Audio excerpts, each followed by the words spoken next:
Suatu hari, sehabis olahraga, istri saya nyeletuk, "Yah, sudah deh, nggak usah ikut pilates sama bunda ya, nggak konsen deh kayaknya." Kebetulan saya memang ingin membentuk perut rata, dan katanya gerakan pilates sangat efektif untuk membuang lemak di perut. Yang jadi masalah buat saya, atau buat istri saya kali ya, di dalam olahraga bersama tadi instruktur pilatesnya cuantik dan orang terkenal, yaitu sahabat istri saya, seorang artis papan atas. Jadi daripada nggak konsen, lebih baik daftar di fitness club dekat rumah aja. Demikian komentar istri saya. Ya sudah, saya nurut saja, aman, hemat waktu, dan pastinya nggak membuat istri deg-degan. Dan kalau dipikir-pikir, memang membentuk perut rata ini benar-benar sulit. Rasanya sudah seminggu 3 kali melakukan sit up dan do the 100 dengan pilates. Tetap saja lemak sekitar perut sulit hilang, dan itu sudah tahunan saya lakukan. Sculpturing atau memahat diri sebagai motivasi sehat benar-benar harus sabar. Waktunya bisa tahunan dan harus terus dipertahankan. Olahraga itu persis seperti perkawinan. Kita pertahankan terus selamanya, bukan hanya sesekali. Bayangkan, membentuk tubuh agar otot terlihat pas menempel pada tulang kita itu sulit, padahal bukan membentuk tubuh seperti otot binaragawan. Kita hanya ingin hilangkan lemak, kita ingin badan kita kering, semacam Bruce Lee deh, lakukan otot keluar secukupnya. Nah,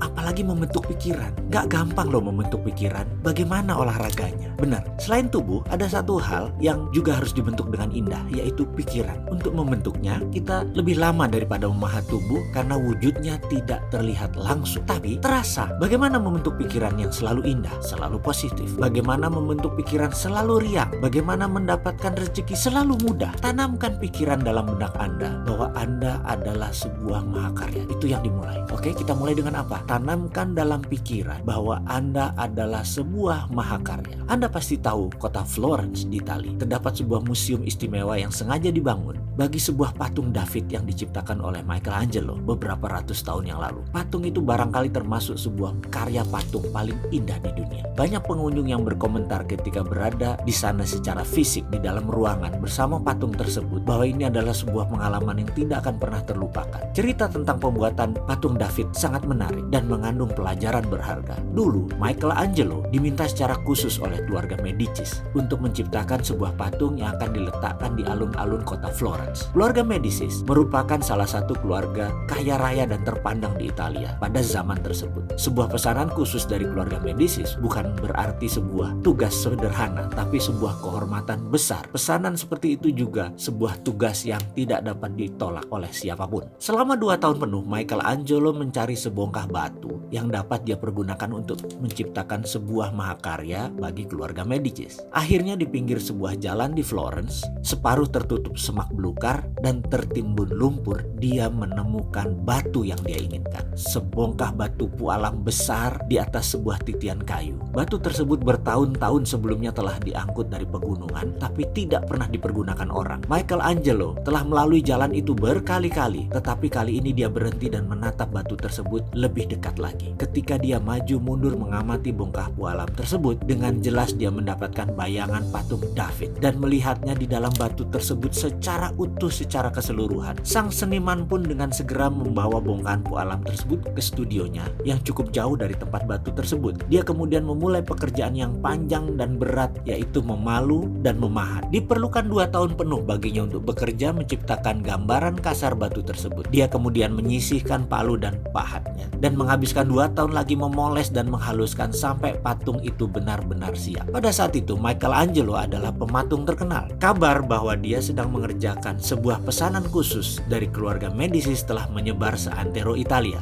Ketika waktunya tiba untuk mempertontonkan patung tersebut ke publik, ribuan orang datang dari seluruh Italia dan berkumpul di alun-alun kota. Ketika selubung yang menutupi patung dibuka, kerumunan massa yang berada di sana tercengang dengan mulut ternganga. Patung itu luar biasa indah dan orang bersorak. Para pengunjung merasa kagum melihat kecantikan luar biasa patung hebat ini. Michelangelo dengan segera dikenal sebagai pematung terhebat pada zamannya. Sesudah itu, ketika Michelangelo ditanya bagaimana dia dapat menciptakan sebuah mahakarya seperti itu, dia menjawab dengan mengatakan bahwa dia telah melihat David dengan lengkap dan sempurna pada batu pualam yang ditemukan saat mentah, dan yang dia lakukan hanya membuang apa-apa yang bukan David. Sekali lagi, ini yang ditekankan. Michelangelo hanya membuang apa-apa yang bukan David. Terdapat beberapa kesamaan kebersamaan antara Anda dan patung David. Anda pun kurang lebih seperti sebuah mahakarya yang hebat terdapat dalam sebongkah pualam. Akan tetapi pualam yang menutupi Anda, seperti juga kebanyakan orang lain, adalah pemikiran-pemikiran sempit yang terbatas serta kekhawatiran-kekhawatiran yang berlebihan terhadap berbagai kemungkinan kerugian atau kegagalan. Bukannya antisipasi penuh semangat menyongsong kedatangan kesuksesan dan keberhasilan. Agar dapat menyadari potensi Anda,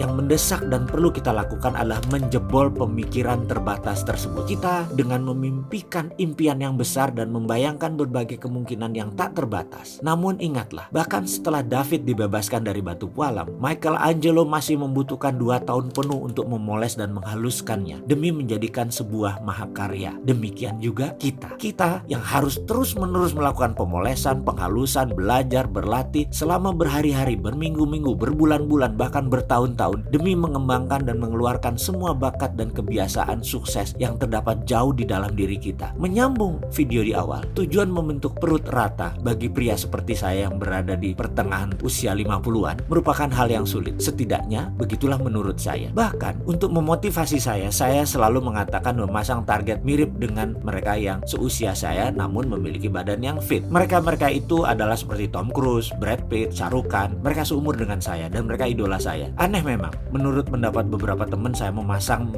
foto-foto mereka hanya untuk memotivasi, hanya untuk membentuk tubuh saya. Demikian juga foto-foto orang-orang sukses yang kaya, yang sejahtera, yang hidupnya lebih bahagia, yang hidupnya lebih soleh, itu pun terpampang banyak di rumah saya demi membuat pikiran saya seperti mereka. Itu adalah cara memotivasi diri agar rajin olahraga dan agar rajin membentuk efek pikiran yang sehat. Untuk memahat tubuh, untuk memahat pikiran, semua memerlukan motivasi. Lalu bagaimana agar pikiran lebih cepat terbentuk? Saksikan video berikutnya.